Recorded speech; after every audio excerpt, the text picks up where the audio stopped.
Hello and welcome back to her Gypsy Soul Podcast, The Stories That Bind Us.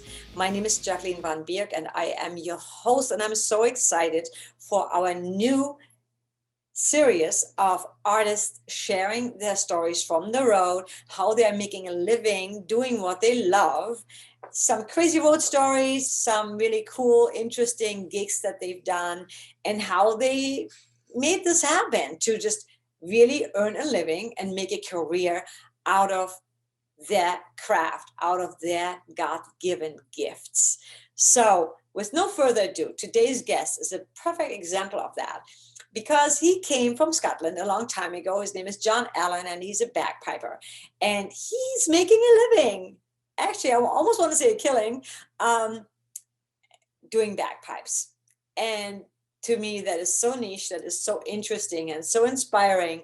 So with no further ado, here's John's story. Enjoy. Hey, John, it is so great to have you. Hi, Jacqueline. Thank you for having me. Doing? Happy to be here. Yeah, for sure. Yes. I'm so excited because I wanted to have you on for a long time. I love your stories and I love what you're doing. I mean, how many people do I know that play bagpipes for a living? You know? I don't know. It's funny I don't know about you. So that alone, I think that blows my mind. And you're just a very talented musician and you're also a coach. So share a little bit about yourself, how you got into playing the bagpipes, first of all, and Oh, how it all got started, and some fun stories that you shared with me in our private conversations that I think are so hilarious when you were basking and stuff like that. Basking with oh, bagpipes, that's pretty okay. awesome. Yeah, that's true. That was a good story. Well, there's many good bagpiping stories, of course. Any bagpiper will tell you. Um, but but yeah, I started playing. I don't know, I don't know why I was drawn to the instrument, but my next door neighbor played, and I used to bug him all the time. And I don't know how old I was, but he used to tell me my fingers were too small. And then one day I asked him, and he said, "Yeah, okay, let's do it." And that was it. I started playing, and then I played. That was about, I think I was like 7 years old. I started, and then I played till I was about 14 or 15, and then I discovered because when I was a kid, like in the bagpipes were in Scotland were very like military, so that the army had bagpipes, so it was really short back and sides haircuts. And like no earrings, no rock and roll, and I was 14, and I was just like, oh, I want to play guitar. I want to be. I don't. Bagpipes are not cool, and so I really did a lot of guitar. I started playing guitar and playing in rock bands and stuff, and then I moved out here to LA, and let's see, I went to music school for a year, and I met like in this one class that we were in. It was kind of weird. It wasn't even a music class. It was just like it was called Lifemanship, and it was at MI in Hollywood, and they had a program at that time. I don't know if they still have it, but it was like a 1 year like intense music program, and I didn't really know anything about music theory and stuff, so I wanted to learn about that stuff. And when I was there, I met this guy who was from Sweden, and that kind of sounds like him actually. But his name was Peter Bringleson, and he was like this big Viking guy, and he found out in this class that I played bagpipes, and he says we must do something with these bagpipes, and so we started a band, and we just got like an amazing response, like bagpipes and rock and roll, and that was in like, well, I don't know, it was a while ago. And so and then so that was a turning point, and there weren't that many bands doing that at that time. There were a couple, and then I remember because I was like always worked like 8 to 5. I was a printer by trade in Scotland, and then I came out here and I worked as a printer as well, and I could just never, like, because when you're a musician, like a rock musician in LA, like musicians have day jobs and then they play at night, and like actors have night jobs and they do auditions during the day. So I was never bitten by the acting bug or anything like that. So I had a day job which was really good, and then when I went to school for that year, it was the first time like I ever took a chance of not having a job. and and I've been working since I was like 15 years old, and I think probably I don't know if in Germany they have these things like it's a apprenticeship, right? So Mhm. you start really young and you go to college 1 day a week, and um, anyway, and so I had like no money for the first time in for a long time. I had no money, and all the like credit cards were maxed out, and it was like I think it was like 8 or 9 days till Christmas, and my mom was out here from Scotland. I had no money to buy presents, and I was like, oh man, you know what? I bet you I could go and play down at on Third Street Promenade, and I went down there to Third Street Promenade, and I made a bunch of money, and I was like, this has got to be wrong, and I went back every day for 6 days, and I got all this money enough to buy presents and stuff like that for Christmas, and I remember having that thought like, I'm never gonna have to have a job again in my life, and so that's how I started doing that, and that just kind of snowballed into,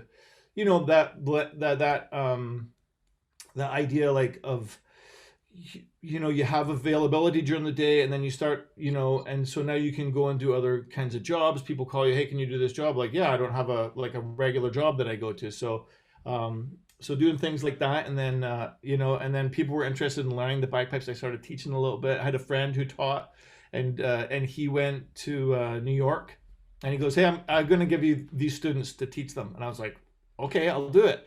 And so that's kind of like how it started out, and just like having that availability of time during the day was a big deal. So did you come out to LA with the intent of playing the bagpipe, or just in general being a musician, like a rock Just to musician, be right? a musician, yeah. It was me and one other guy from a band I played with in Scotland, and we came out here, and yeah, just like I played in bands here. Like I got here right at the end of like '89, so it was like the Sunset Strip was still alive, Oh and wow, yeah. and it was pretty awesome, and so I got to do that thing, but nothing ever really happened. With everyone was trying to do the same thing, and it was like basically that idea. Like the only way at that time was to get a record deal, and then and then hope. I mean, no one really saw past that, but there's obviously more steps after getting a record deal. Is the album going to get promoted? Is are you going to get money to go out and tour and stuff like that? All those things, but that never really ever happened.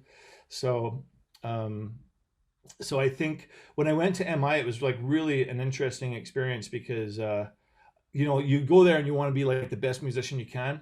And I met all these amazing guitar players that taught there, and I just realized like that was the time I was like, oh, you know what? All these guys are looking for a gig. All these guitar players. You can hire all these guitar players, but you can't really hire someone to create a musical vision for you.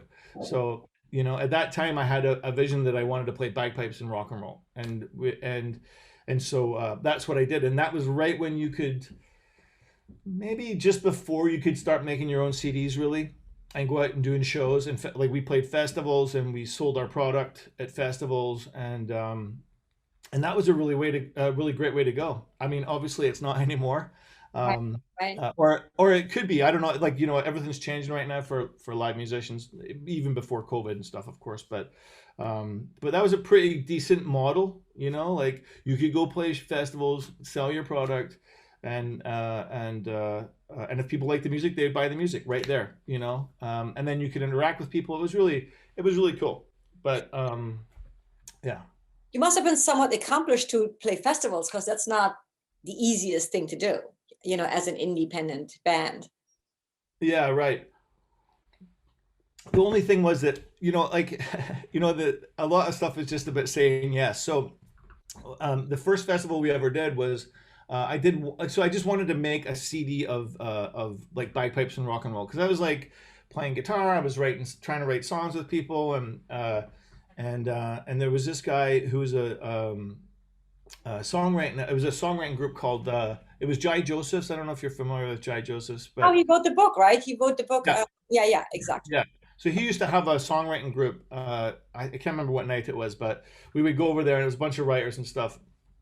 And so he said to me like, "Hey, if you could make a record like that was like that you like, I can't remember what he said. Like if Sony gave you like $30,000 to make a record, and the only requirement was it had to be every ounce, everything about you had to be on that record and be like a cohesive record." And pardon me. And so I described, well, I would write originally like as a regular instrument, like they'd play an intro, they'd play instead of a guitar solo, they'd play a jig or a reel or something like that. And then I would do some traditional Gaelic songs, old Scottish songs, and rock them up because some of them I just heard they were total rock songs. And then I would do like instrumental bagpiping tracks that were traditional bagpiping tunes or original but in traditional style, and then have it all rock together. And then that would be like a cohesive thing. And he said to me, "That's what you should be doing." And so I was like, okay. So I did my first CD of that kind of music, and had some great people playing on it. And it's funny how some people were like really into Celtic music, and so I did that record with no intention of touring or anything like that. And so I just gave it out to people that I knew, like piping community, or people bought it, and this guy said that ran a festival down at the Orange County Fairgrounds, and he said, "Hey, we'd love Stand Easy." That was the name of the band, Stand Easy. Actually, it was the name of the CD. It wasn't even the name of the band. And he goes, "We'd love Stand Easy to come and play at the festival." And I didn't even have a band, and I was like, "Oh, absolutely, we'd be happy to come and play." And he's like, "Okay." So I quickly put a band together, and that's how we started playing at festivals. And then you play at one, and then there's always people from other festivals, but mostly the Scottish festivals. It wasn't like, and so there'd be like maybe 4 or 5 Celtic bands that would play there. Yeah. But a lot of people doing the same thing, selling their own product and stuff. And that for us was the biggest market. So it wasn't like, it really didn't pay off to go and play at a festival with 20 other rock bands. And people are like, "Oh, bagpipes, that's cool." When you go to a Scottish festival, people are like, "Bagpipes, that's like amazing," so you sell a lot more CDs that way. Yeah. I remember I was a big Korn fan, the band Korn, and he had all that in there, that was freaking awesome. I love that. Oh my God. When you played the Strip, did you meet a lot of bands? Because there were a lot of up and coming rock stars at the time, right? Yeah. I don't really remember that much of it, but yeah, well, when you go to, there's a picture floating around. I met some people. I met John Entwistle. I met Slash. I met, my buddy has a picture of that he just posted again, because he was out here, and yeah, and then I still go and play at the Whiskey actually every once in a while, with a bunch of guys they have a jam night, and we play like it's like covers and stuff like that, but mostly guys from that era, Right. like amazing musicians, Yeah. so That is but awesome. I have a Korn story too. I did play with Korn, believe it or not. Oh my God, that's awesome. Yeah, at the Almost Acoustic Christmas show.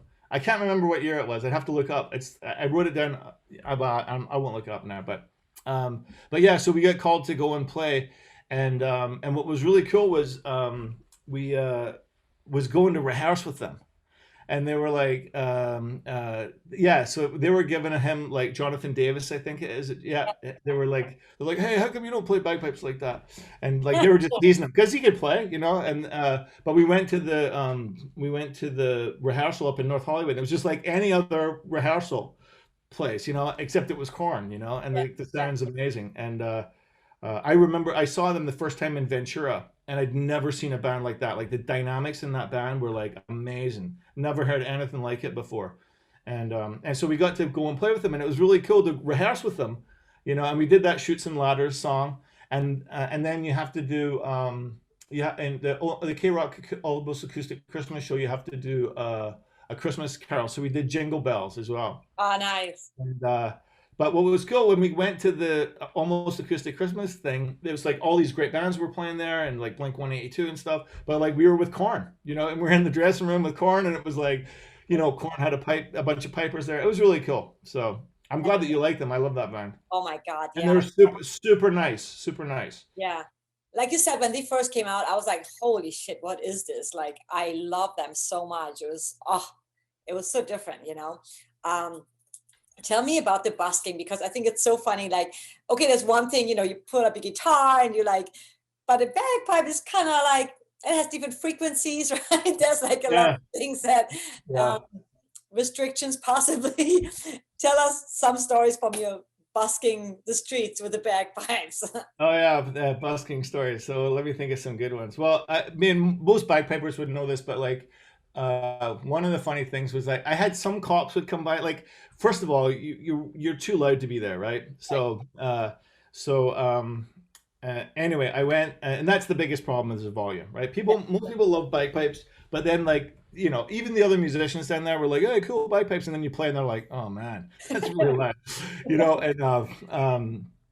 and I had this one, and so like the bagpipe itself has like it's kind of louder in the bottom part of it, and then it gets quieter at the top. And there was this cop that really didn't like me, and every time he came by with a decimeter. Oh my goodness! I have a funny story to tell you. I just remembered one, but he came by with this decimeter. And all I did was I just played the top two notes on the bagpipe, and he didn't know, but I knew those were the quietest notes. And then he just I can't remember if he stopped or whatever. And I said, "Well, how did it read?" And he goes, "Oh, you're just barely under." And so this was like the bagpipes were played a lot in wartime, right? So, and especially there was one piper that played at Normandy.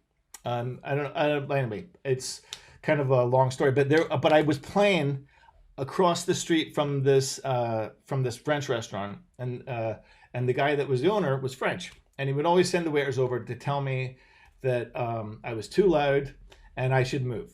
Right. And anyway, and so one time there used to be a British pub down on 3rd Street Promenade as well. So I would go in there and I'd play a little bit, and they give me some free beer and they give me a free lunch, and it's not there anymore. So I think I was a little happier than normal, let's just say, or a little, and the guy comes over with his friend, French guy, and he's like, blah, blah, blah, these bagpipes are so loud, blah, blah, blah, and all this stuff. And I said to him, "I bet you weren't complaining about them at Normandy." And anyway, his friend was just like burst out laughing and stuff. So that's our bagpiping joke for that guy. And I'm trying to think of the other ones. Oh, my mom, by the way, was horrified that I would be that I played in the street. Just horrified. Let's see, was there any other good ones I could think of? What was she thinking, that you get robbed or? No, it's like begging. She thought it was like begging. Well, yeah, busking is, I've never done it, and I feel like I still need to do this because I think it's like very gutsy to do that, because there's no show, there's no fancy anything. There's no stage lights. It's just you raw and your instrument. Yeah. It's ballsy, I think, Yeah, I mean, it's tough. I mean, the thing that I disliked about it was that, like, if there were like 100 people that really liked it and one person came up and complained, that wears on you after a while, because it's like you don't feel so great about playing the instrument and stuff. And so but one lady came up to me one time, and I'm like playing my heart out, like for half an hour or whatever, and she said, it wouldn't be so bad if you played more than one tune, if you didn't play the same tune all the time. I thought, yeah, okay, well, that's fine, whatever. You're not supposed to be here for like half an hour. Well, no, I didn't play the same tune. I played all different tunes for half an hour. I know. Yeah. But obviously she stuck around, right? Yeah, exactly. Funny. So just put your money in the hat. So big transition. So you did all of that when you first got here, but now you're making a living. You've performed in TV shows. Your music has been placed in commercials and in movies. So tell us about that, because that is, again, it's so mind-blowing that you managed to just stick with that. It wasn't like, well, bagpipes are nice, but I got to make a living, so I'm going to be another guitar player or drummer or whatever. Right. I think that is just so mind-blowing, and obviously it's worked well for you because it's somewhat niche and you're also really good at it, obviously. Thank you. Sorry, what was the question? So now that you're making a living, you got an agent, right? Because you have been in TV shows performing, but also your music that you've written, it has been in shows. Tell us a bit about that, like where you've been in, what shows you've been in, and where you performed, what shows you performed in.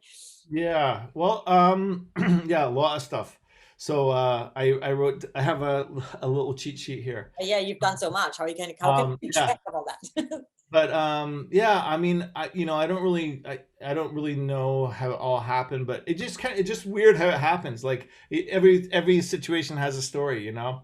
Like performance wise, like I played at Coachella one time with this band, and like it was a friend of mine that couldn't do the job, and he's like, hey, can you do this gig? And I'm like, yeah, okay. And then I went there, and I didn't even know where Coachella was, and they were like, oh yeah, we're playing at this gig in the desert, and I was like, oh, okay, that sounds cool. And then, but like, a gig in the desert doesn't really sound that cool. But and then they like opened up, and it's like all these bands that are playing there, and I was like, holy crap, this is a real.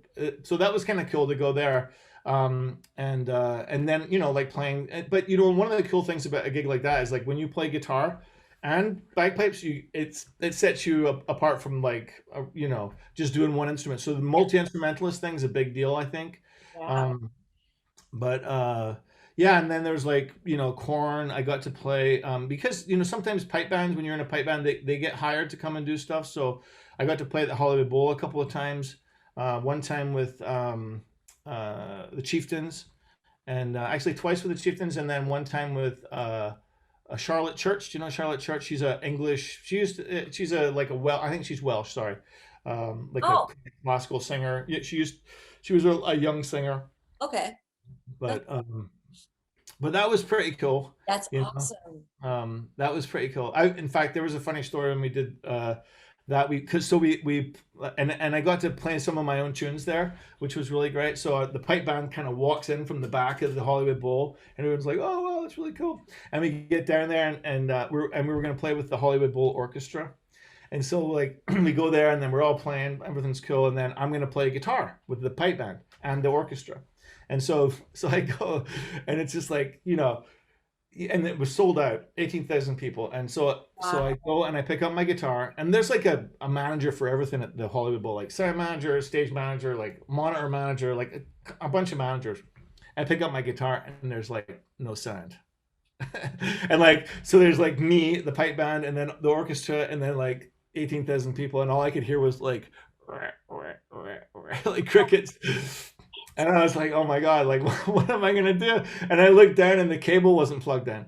And so like I grabbed the cable, and I'm like, I wave it like so the sound guy can see it. And I'm like, hey, this will help. And we plugged it in, and that was it. And away we went. But Oh, that was like a terrifying moment at that place, but also very cool. oh my God, what an Yeah, accomplishment. yeah, that was really cool. And yeah, so but yeah, like I played a bunch of times with some of the guys from Guns N' Roses, like Gilby Clarke and Steven Adler, and with Nancy, I got to play with Nancy Wilson from Heart. What? Yeah, I know it's crazy. And I played with for that TV show Outlander. I didn't actually play on it. It was like a promo for it, but it was cool. I got to play with a bunch of British comedians on this show called What About Dick? I guess do we get bleeped? No. No, no, no, go for it. It's just called What About Dick, and it's all about dick jokes and stuff like that. Oh, But that's funny. it was like, but Eric Idle from Yes, Monty Python. yeah, Eric Idle, Russell Brand, Billy Connolly, Tim Curry was amazing to work with him, and Eddie Izzard, like all those guys were. They did it was like a play, and they turned it into it's on Netflix. You can see it on Netflix. Oh, that's so cool. What is it called again? What About Dick? What about Dick? Okay, cool. I have to check that out. And yeah, so like that's a bunch of the kind of live stuff, but and then like just doing some TV stuff, and like you know let's see, what did I do? TV stuff was Weren't you on Sons of Anarchy? no, I wasn't. Oh, I did. No, I did. I said some recording for the next one, which was the Okay, Bastard Executioner. Yeah. okay. Um, but I did like let's see. Well, I got a placement in that movie, the Superman versus Batman movie, and then Modern Family, Always Sunny in Philadelphia. I did. Million Dollar Baby was the one that won the Oscar with Clint Eastwood. I got on that, and that was great because we got cut into the trailer for that, so it was in all the movie theaters when they were advertising it. Yeah, it's awesome. You And actually playing? You were playing? Yeah, playing, and we were on camera. Yeah. Yeah, that is awesome.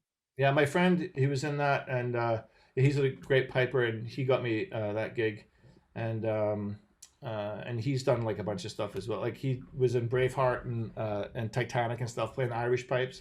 Wow. Super talent, and then Austin Powers too. I got to go and coach Mike Myers for that. That was really cool when he was Fat Bastard. That is And awesome. I did The West Wing. I did. I got to coach Robin Williams, who was amazing, on the show called The Crazy Ones. I did How I Met Your Mother, and I played with like two mariachi guys, and we played like the Mexican hat dance. It was a weird, crazy scene where there was a restaurant that was half Mexican and half Scottish, and so they had two mariachis and me playing. It was pretty funny. God. And I did the trailer for Open Season, that like a Disney kind of, I don't know if it was Disney, but it was a cartoon. And like Scandal, I did Scandal. I played in this movie called Battleship as well. It wasn't like Rihanna was in it, but we got to play on the soundtrack. And yeah, just stuff like that. And then just doing some session stuff for other shows, like the Bastard Executioner did that, and then Turn was a show. But basically just saying yes, like they're like, hey, can you play the Irish drum? I'm like, yes. Sure I can. So and I can. So it's not really that difficult. I mean, to do it on a level which is passable, but Mm-hmm. and then yeah, just like commercials. I just did a commercial that was on the Super Bowl with Oh, Timbaland. Super Bowl? Oh, that's nothing. Yeah. Yeah. That's amazing. It was on this year. It's the third time I've done a Super Bowl commercial. What? Oh yeah. It was for IBM. It was Timbaland. He's a Yeah. producer. So he was doing a thing about the IBM cloud. So it was me and a guy playing the didgeridoo and some gospel singers and a string trio, and Oh my it was a Native American guy playing there, and a rapper. So it was kind of cool. That is so cool. Yeah. And yeah, I did so I did a couple of other ones for the Super Bowl. One was like a few years ago for Assurance, and then I did one for Budweiser as well. It was more of a pipe band playing, and that was cool. And it's really fun to play and the ones that were there's other musicians, particularly. Like I did this one for Kia, and it was Nathaniel Rateliff, the guy at the Night Sweats. I think I'm pronouncing his name right. But son of a bitch, I can't remember the song, but he's really cool. And it was all musicians, all different musicians, and it was really fun. So there was a guy playing the sitar that was there, and it was like 2 days and we got to hang out, and it was really funny. We recorded it in like some tiny little studio like mine, and then they filmed it. Then we all went to Capitol Records, to Studio A, and then they filmed it like we were recording it in that big room and stuff. It's called I think the Kia Soul Sessions. So but yeah, those were some fun things. Mm-hmm, mm-hmm. So are you hunting for those gigs yourself, or does somebody get them for you, or a little bit of both? Um, a little bit of both. I don't really seek out those gigs too much. I got an agent for the commercials and stuff, but mostly just people know you, and they'll call you because they know that you can show up and do a good job. And if you show up and do a good job, then they want you to come back again, And Yeah. so, yeah. And I'm sure if you're easy to work with, if you're not a complicated kind of like drama queen. Yeah, well, you definitely have to know like what how to do those jobs and what they need and what they don't need. And, I feel like I have a pretty good understanding of that. And Yeah. so yeah, it really helps just to know and to be able to help them too when they need help, like if they, like I just did a recording session for Modern Family, and they wanted a scene, a wedding scene. It was me and a cello player, and they had they picked this one wedding march, Gendelson's or whatever the wedding march is, And I was like, yeah, that's cool, but it doesn't really work great on the bagpipes. This one would work way better on the bike. The wedding march would be way better. A different tune would be, this one would be way better, and still a wedding tune. So, when you play them the difference, and just so that you're able to tell them that, kind of give them that information, not to, just so that they know what their options are and what's going to sound best at the end of it. So just stuff like that, knowing that kind of stuff, and also knowing music theory is like really important. And most bagpipers, like, we don't really get taught music theory because we don't play with any other instruments that much. Yeah, yeah. So there's really no need for it. So, but yeah, it's really interesting. I never really knew where the bagpipe fit in the musical world, and it was just kind of like far off enough. Like, you kept taking the wrong turn. Like, so I never knew how it fit with other instruments. Like, because people are always like, man, it doesn't work, and it just doesn't work. Do you know what I mean? Because it grew up in its own as a solitary instrument, Yeah. or played with other bagpipes, but does not play well with others, much like the Scottish people. So Well, yeah, I find that so interesting because, again, like when I first met, when we first met and you told me, I thought you were just doing that on the side kind of thing, because I didn't know that you could actually make a career playing bagpipes. And I think it's so brilliant, and it's what you're passionate about too. So yeah. that's, I mean, I've seen you play and it's just fascinating how it works and how it's not easy to, I mean, how long did it take you to even like master it? Like, I wouldn't say I've mastered it, that's for sure. But well, to get, well, I teach a lot, so I know it takes people like a couple of years of practicing, and yeah, it's really cool. I like it when people come, and especially adults. I mean, kids pick it up really quickly, yeah, but adults, a lot of times people come and say, "Hey, my whole life I wanted to play bagpipes, and I could never do it. I never got a chance to do it." And I love being able to say, like, I can totally make, there's not a lot of things I can do in the world, but I can totally make that happen for you. I just need this, this kind of commitment from you. And if you do that, like, it's a well proven method, it works, and it has worked. And so to see them go from that to become like a bagpiper, it's like a big deal, and yeah, like, a lot of them, it's like a lifelong dream to do that. So yeah. so I can't remember what you asked me about at the beginning of that, but I like how you mentioned the commitment, because I remember like a lot of my voice students, that were just like doing it for fun, but they wanted to improve and they would come but not practice. And I'm like, in my opinion, everybody can sing, but some of you that aren't born with it, right? It will take a lot of commitment, a lot of time to work those muscles and to master that. Like, I wouldn't even say master, but to know how to use your instrument well. So I think that's so important for people to realize. You have to commit, and you have to really sit down and practice. There's no shortcut, to learning in instruments, singing or bagpipe or whatever. It's really fascinating. I also love, like we talked, how you as a musician stay active. I mean, you're already pretty active. Bagpipes, it's pretty physical. It's like, yeah. it's a lot of, you work your lungs all the time. But you also love to get up pretty early, right? And do like, I get up. yeah, tell us about that. I love that. That's again pretty disciplined, Yeah,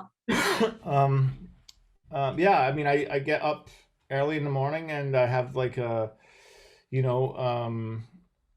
just do like some spiritual stuff in the morning. Like, I meditate every morning, and I just did a whole meditation retreat this weekend, and on the phone, of course. But it was really cool, and I just, yeah, it's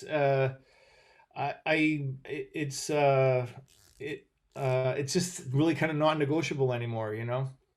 So I do that, and I have a daughter and stuff. So, like, a lot of times we're driving somewhere, and those schools been closed now, but my daughter goes to a school that's kind of far away, and but again, it's a performing arts school, so she's really dedicated. But it means we get up early in the morning, and then she gets the bus there and stuff. So, and I'm just a morning person. Pardon me. I can't do anything, as I've told you before, like, after like at 9 o'clock, I'm totally useless, but it's good to have that awareness of yourself, like, know when you can do things and when, because everybody's different, and I mean, apparently, it was baffling to me to find that out, but everybody's different. And yeah, so I just get up early in the morning, and it's, and the key is going to bed at the right time, so, but yeah, I like the morning. So, Hmm. Tell me about your routine and the retreat that you did. oh yeah, so yeah, so I did, um, uh, I've been meditating for a long time, but like not really structured or anything.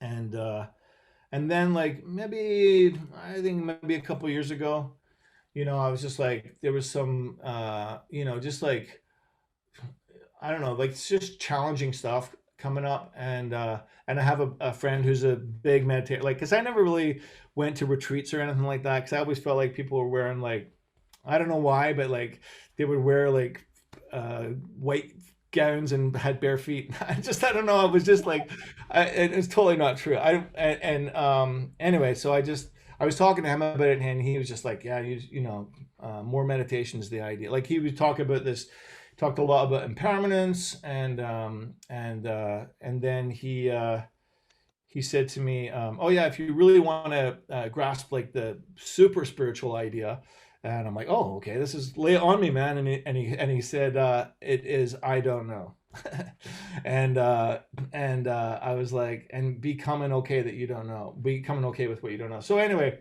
I just thought I'd never been on a retreat. I kind of wanted to know what what structured meditation was like, like planned out, like what, so I found this system of this guy. I really like this guy. His name's Shinzen Young, and I guess I can plug his Unified Mindfulness, and you can find them online. They have a bunch of free stuff to check out, and so yeah, so I just made a commitment. They have like a monthly retreat. That's like Friday, Saturday, Sunday. And strangely enough, one of the meditations was on music. I'd never done that before. They had like a because they do like a little I guess I don't know if it's a Dharma talk, but they give it some instruction on to what we're doing and what you can expect and what to, and then you do the practice for a little bit, and then you come back and ask questions and give feedback and then try it again.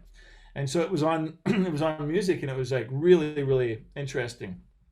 And and they're big on like concentration and sensory clarity and equanimity. So that's the big three things. And so when you're listening to music, like it was like oh, you can really concentrate on like one instrument, in a piece. Like instead of listening to it broad, you would listen to, or I would listen to one instrument. And yeah, it was fascinating. So well. So we'll have to review everything, but yeah. So that's what I did the weekend. That's pretty awesome. I find it, I like meditation, I like Kundalini yoga, and I haven't been as disciplined as I normally am, and it's really making me a little bit mad because I mean, me going for hikes every day is part of it's like a walking meditation kind of thing, Yeah. but it's different, it's different. But I think I feel different when I meditate, when I do my yoga practice. I feel more centered, focused, and more not so reactive to on what's going on outside of my environment. Totally. I think of it like it's a compressor. Yes. It's just like all those peaks that you have of like when you get disturbed, because you're gonna get disturbed, and then it just stops there. Like if I'm not meditating, like the threshold's up here, and like and then if I meditate, and it's down here, and and I like the idea of like if you don't think it's working, like try it and then stop for a week and then go back to it again. So, but I can feel it. I feel it really. I mean, the first place I feel it's in traffic. Like oh, and then you're like, oh yeah, that's right, I didn't meditate today. It doesn't really happen that much anymore, um but yeah. And I tried yoga for the first time. You did? Which one? Yeah, on Friday. I have no idea. I have a friend who's doing yoga, and she's like, yeah, go to this class. And I went to this class, and I was like, man, it was like everybody looked like they were like figure skaters, and I felt like I was like a crumpled spider. Like I just yeah, and then I'm still sore from that. It's So funny because yoga, when I used to be like really into like kickboxing and just high energy stuff, you know, that's more like my thing, and weightlifting, which I think it has its place. But when I started doing yoga, I was like, at first like that's boring, you know, you think it's boring, and it's just, but you work totally different muscles because you work them more from the inside out. So it's a totally different soreness and workout. It's very interesting. yeah, I can see it. I can see that. Well, I can definitely tell you every single muscle that it affects, because I have been affected in every single muscle, and it's very painful. So yeah, it would be really cool to be able to do that and then it not be painful, which I'm sure can happen after you do it for a while. Yeah, yeah. You know, But I like it. It seems cool. yeah, and try different things. Like again, I love Kundalini. That's like one of my favorite yoga practices. Because it combines a lot of things, mantra and like, you know, meditation and exercise. And it works the nervous system. It's just, you know, I really, really love that. But it takes a long time. Like all the classes are usually like an hour and a half. Um, Oh, to 2 hours, and something like, I don't have that much time right now, you know. yeah. But they're smaller. You can do like little shorter versions of it. But yeah, it's really interesting. Tell us what you have coming up. You also collaborate a lot. Like we did a song together, but you also work all the time with like other musicians for sync, you know? Yeah. So yeah, it was fun to do. We did our song together. That was Yeah. fun. And yeah, I'm just finishing up we have a mutual friend, Juliet, and we're doing a bunch of 6 like new age tracks. Oh yeah. She's a new age artist, and so we're collaborating on that. It's all finished. We're just mastering it and doing some final tweaks to it. Oh, nice. And then I'm also working with Paula, another friend of ours, and we're doing some what do they call it again?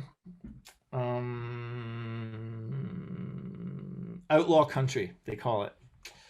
Oh yeah, that one song I remember you played it. Something about killer, like it was something. Yeah, Yeah. it's definitely not a Target commercial piece. But it's very dark, and we've done 3 songs now, that project, and yeah, we're gonna. I'm not sure what we're gonna do with it, but we're gonna do something. That's for sure. So it's really cool. So um, yeah, I'm just working on that. I'm doing some film and TV stuff. Nothing too much. Just I'm working on a piping CD. I just finished a CD. Well, that was like a year ago, I guess now. But I did a rock and roll bagpipe CD, which is really not that cool anymore. But because in Scotland they're really into traditional stuff again. It's Yeah. really cool. Um, but it's really what I want to do. So we did that record, and I signed a couple of the tracks off of that to a library, and I did a CD for Chuck. We did an Irish collection for that, and Chuck is like a guy who has a music library, so that's what you're talking about, right? Yeah. oh yeah, for 10 West, Yeah. yeah. Yeah. I think you're one of his composers Yeah. too, right? Yeah. So yeah, so yeah, I just did a bunch of Irish stuff. And yeah, I don't really know what's coming up next. I mean, like, because I've been I'd like for us to write some more stuff. I Yes, think absolutely. It was so much fun. I love working yeah, with you. Yeah. that was really cool. And in COVID, it doesn't even seem like COVID has that much of an impact sometimes, you know? Like it's like, oh yeah, we just did it, you know? Um and it's funny because I like what I like about writing with you is that you're not an early bird. So I would wake up and I'd have all this stuff, and then I would send you all this stuff, and then I'd go to sleep. And we're probably, I don't know, like 20 minutes drive away from each other. But uh, yeah, and I like that. You do a great job with vocals and everything like that too, and it was great to collaborate. So Yeah. yeah, so I think that's kind of what's going on. trying to. I explored some new software and stuff. That's kind of it. And yeah, I'm just looking forward to just continuing and see what happens next. So once these projects wrap up. Is that kind of funny? Because I feel that for me personally, I've been back in LA for 3 months and I haven't really been out and about, like other than in the mountains. But at the same time, I'm like, it's okay with me because I'm mostly in the studio anyway, working on music. So I think for people like us, it's not, maybe the teaching in person is not right now happening, but nothing can stop us from collaborating, from working together. It's just a different way, but there is a way. And that's amazing, Yeah, I think that the people that are really, in all areas of this whole pandemic thing, people that are dedicated to doing what they like to do, they find a way to do it, Yeah. So it's just like, oh, okay, well, how do we do this? And we were trying out some software that allowed us to collaborate remotely, and it really wasn't working. And then I was like, there's got to be a way that we can do this with Zoom or something like that, and there's so I feel like people that are dedicated, to what they like to do, they do it. But I agree too, it's often difficult for me to go out and have fun, and so it's it feels like you get a break by not having to go out and do stuff. Convenient for us. Yeah. It's a perfect excuse. It's like, it's too dangerous, I don't want to go in a bar. Yeah, well, I've forced myself to go out a little bit. So I like to go down to the beach, and I just took my daughter down there, and we went and rode bikes down there and stuff. So that's the great thing about LA is having that stuff available, even if you don't use it all the time. Yeah. Oh my God, I love the mountains. I mean, that's I can totally live with that. Just being out, on hikes. Today we went to like a Burbank beautiful trail. I don't know if you've been there, like off Walnut, but it keeps going high. Like you can go like for 3 hours if you want to, up to like the tower.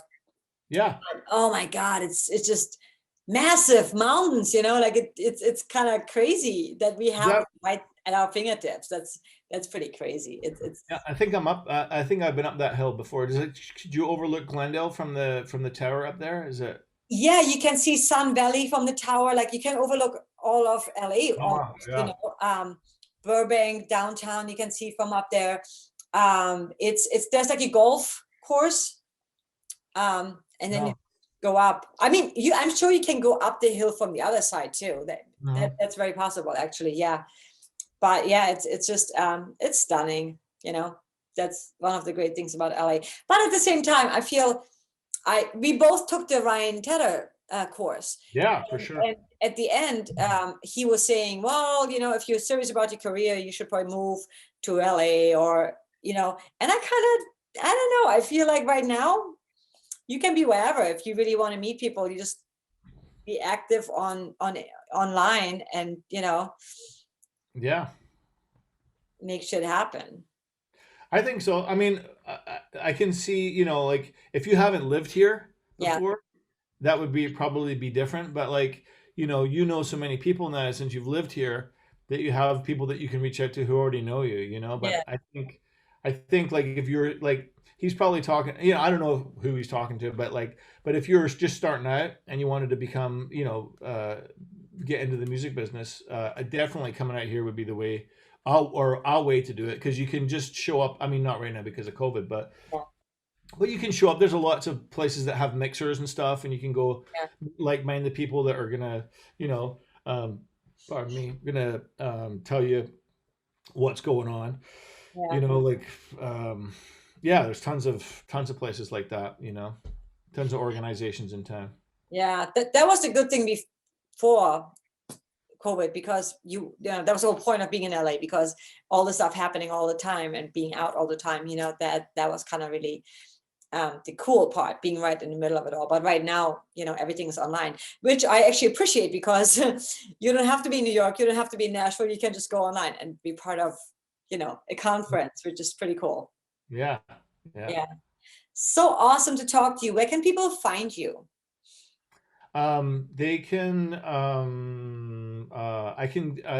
I have a website, Mhm. and then I can put a link to my music. They can at Bandcamp.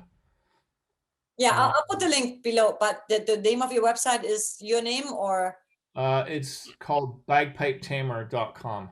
okay. www.bagpipetamer. That's just yeah.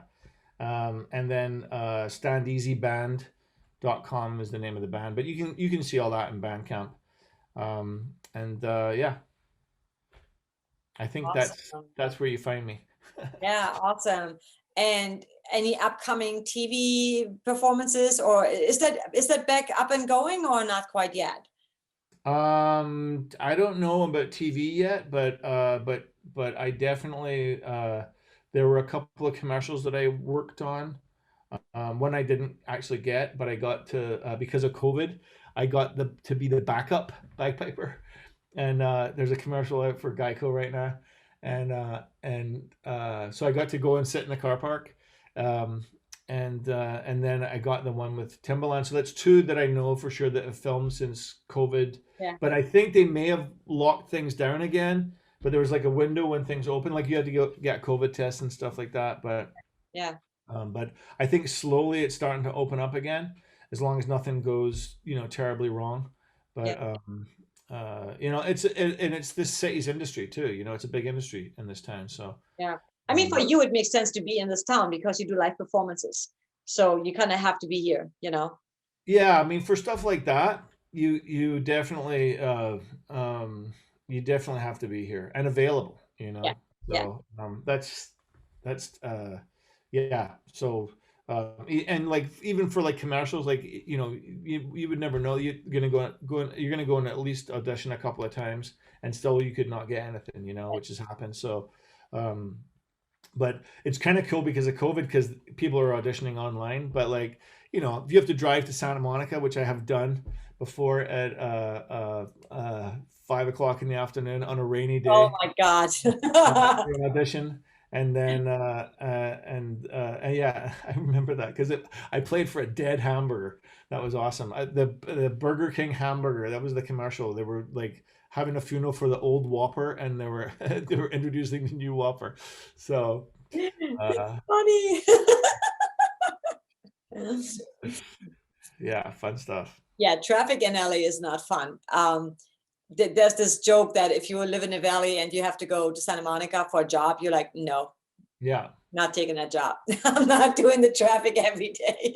yeah, no, for sure. It's amazing, like, because we never talk in miles. Because like mileage doesn't equate. It doesn't matter how many miles something is away, because No. it depends on how long it takes you to get there. Like I don't know how far Santa Monica is. I just know like you could probably get there in 25 minutes Yeah. if there was no traffic, and if it's a regular time of day, it's like 2 hours. No. Or an hour and a half, and if it's raining, 2 hours. Yeah. Yeah. You never know. That is very true. But traffic is picking up again here. It's kind of weird. Because I go hiking on Fryman, which is like off Laurel Canyon. And we sound like the SNL now, the California. Yeah, exactly. The Californians, that's right. It's so true. I think about that all the time. But it's Yeah, so true, I know. coming off Laurel Canyon, there's all this traffic coming from Hollywood. That's Right. so funny. It's so Okay, we're 65 degrees today. That's what I'm going to focus on. funny. Well, any last advice for anyone? Because I mean, if you are not living proof of that, if you really have passion about something and you have dedication, you can make things happen, no matter how niche you are, because obviously you're pretty niche. That's you're bagpiper in Los Angeles. Yeah. Yeah, I think one of the most important things for me was that you have to start thinking about yourself as a business, and and that was kind of a weird thing to do. For some reason, we don't think about that too much, or I didn't. Like I just kept thinking like, oh, I'm gonna have to get a job here pretty soon, and I never did. So if you think about it as yourself as a business, and you think about all the ways that you can generate income, like and where you can sell your product, like who's paying money, like if it's a business, like and there's there's benefits to both. Like you could work a regular full-time job and go and play your own original music at nighttime and playing clubs and do whatever, and you don't, there's a certain freedom in not having to make money. I mean, there's a lot of freedom actually Right. in being able to play the kind of music that you want. Yeah. But if you want to make music full time, or you want to be a full time musician, yeah, I think, I would say my suggestion would be to think of yourself as a business, and go to like things that like small business administration, like, and take business classes and talk to people who are doing business stuff, and think of, like when they're talking about their product, your product is you, so like having multiple income streams is really important.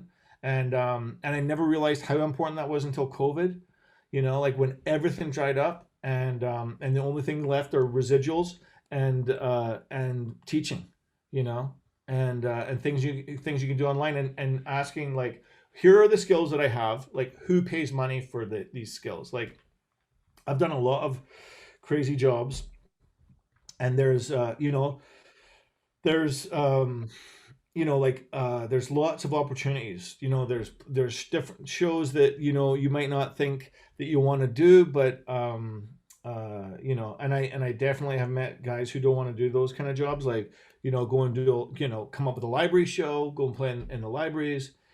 There's people that can book you in libraries if you have a good show, and you can do multiple different shows. You can go and play in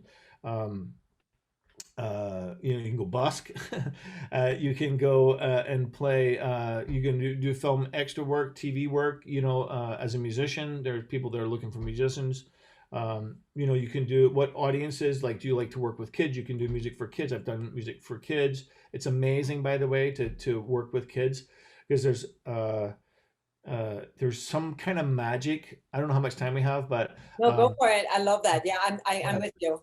The thing that we see a lot of people that have like dementia, and how they still react to music, but on the other side of that is the kids. So before kids can can communicate with language, they are affected by music. You can see it in them. They respond to music, and you can tell the kids that are okay with music, and there are kids that are like alive with it when they hear it. And so that's like some magical thing that we don't really get, because we work and we're slogging away and we do our stuff, but there's a certain magic that we've tapped into as musicians. Like I tell people too, like just being a musician is it's a part of something. No, it doesn't matter if you're a full-time musician or like part-time or whatever, but there's this common thread that we have, that we've been tapped into this. I don't know a better word than to use, is just magic. You can't touch it, you can't see it, you can't smell it, you can't taste it, but it's there, and it's about vibrations. Do you know what I mean? Like it's just these things vibrating at different frequencies, and this kid knows nothing about that stuff.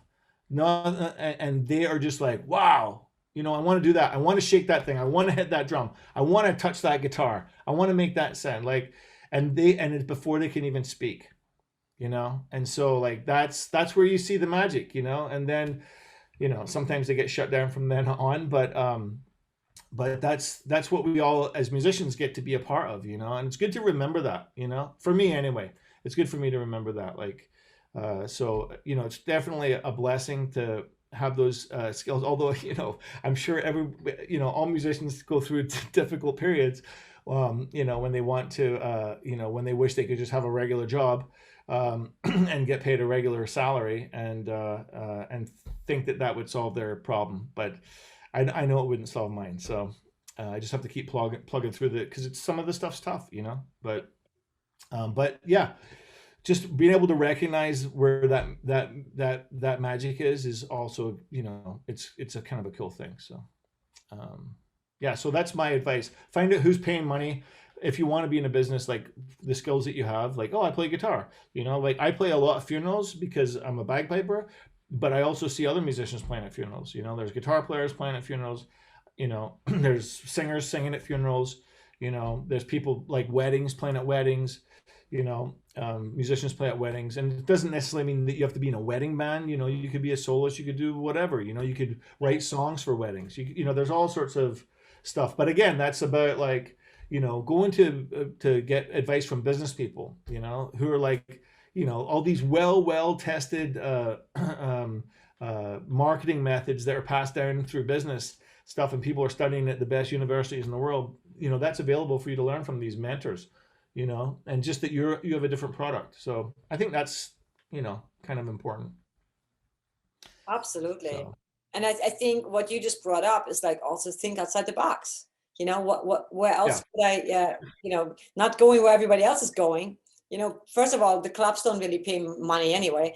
Plus, they're not open right now. But there's so many other ways you could earn a living. And I think the crazier you think outside the box, like weddings or funerals, it's not even that far out the box. But like you probably would have not thought that you could make a lot of money playing funerals.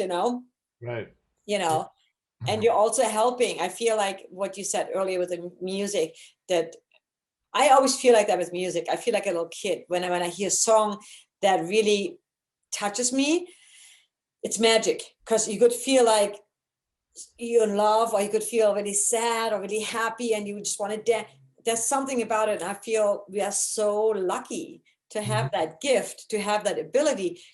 It's not always an easy business, but no business is easy, right? I mean, everybody has struggles, but I feel like how many people really do what they love, and earn a living with that? That is magical, and music is healing. So I think that's why musicians always look better usually, unless they're like really drugged up and stuff, because it nurtures your soul. It nurtures your entire body, your being.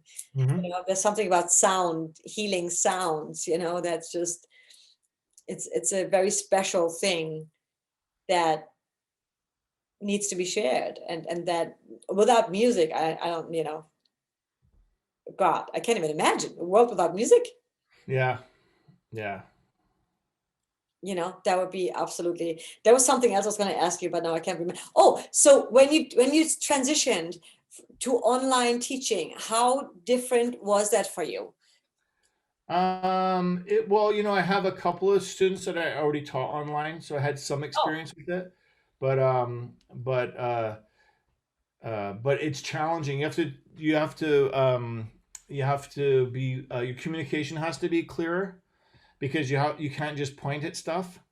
You have to remember, like, okay, let's go to bar 3 and like the second beat there, like, rather than like, see that, don't do that,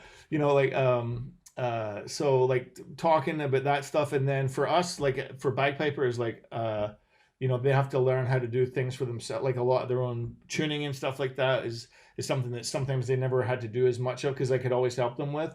And but a lot of people have to do it themselves now and take care of their instruments, and so they're learning other things as well, but yeah, it's I'm totally getting used to it now. So we find a rhythm. That's amazing. I feel like Zoom is still one of the best options, Yeah. for doing anything online. And I'm so happy to hear that everything has worked out for you, and that you're still doing your thing. I also think what we're doing, even though the business is slow right now, but this is also a good time for anyone who does what we do, composes, writes music. While there might not be much going on, this is the time you could just spend building a catalog, right? Or like doing a lot of collaborations, just.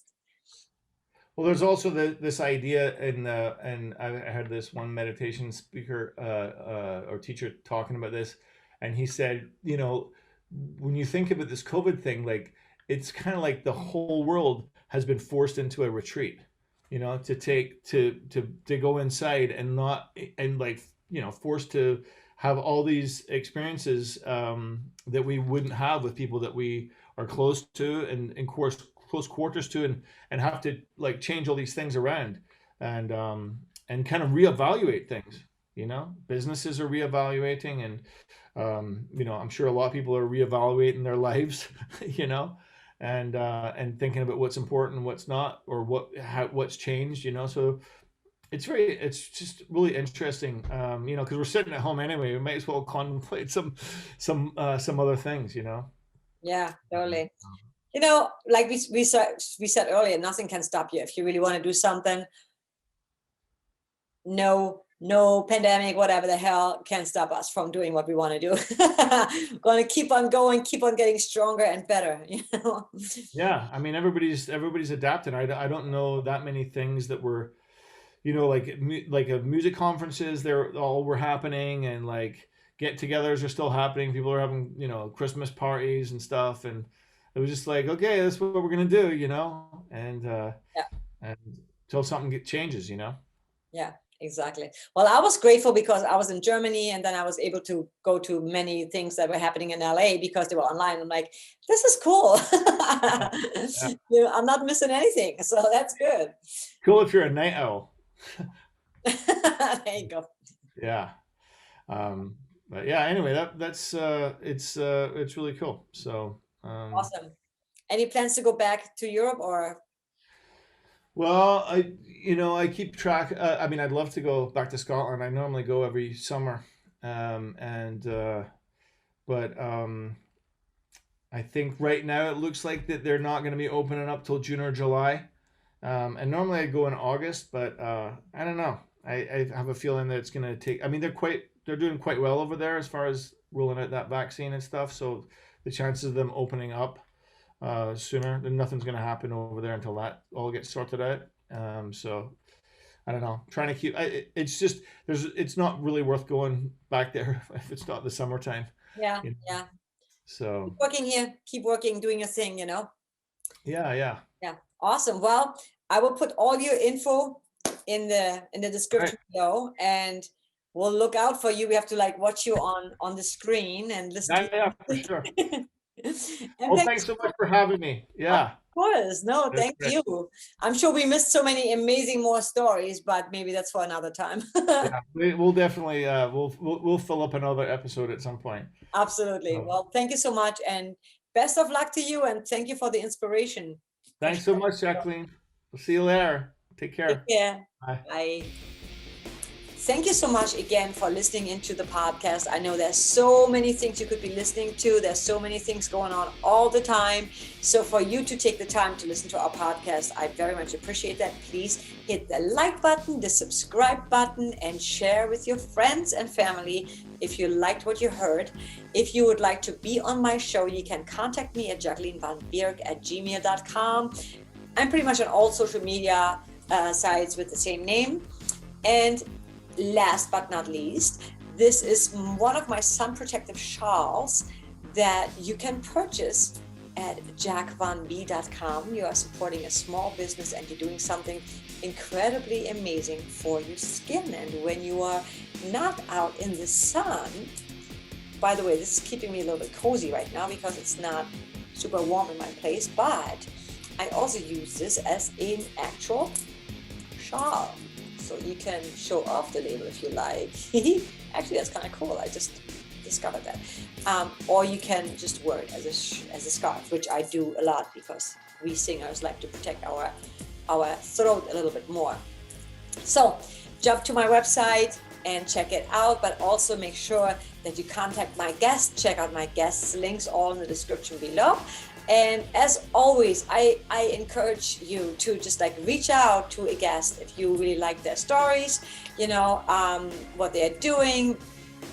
This could be a new friend, it could be a new collaborator. And the whole point of this podcast is, as always, to bring people together and know that we are so much more alike than we are different. So, and now than ever, we can use having a nice community of like-minded individuals who support one another. With that said, you have an amazing rest of your week, actually a great weekend, and I will see you next Friday with a new episode of The Stories That Bind Us. Thank you.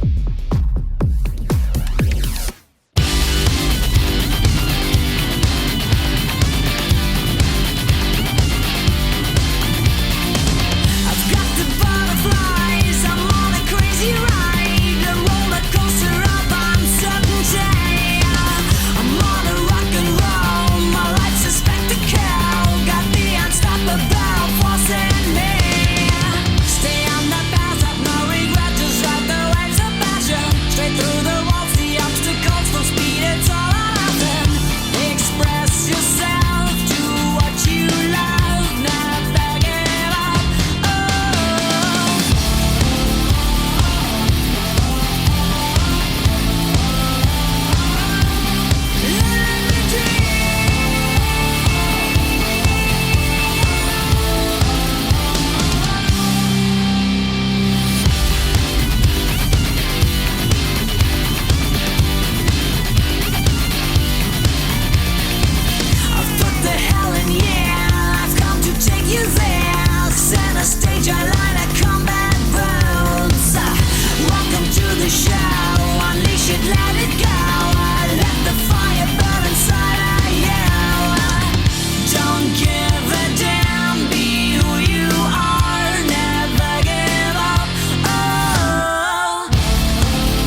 can't stop.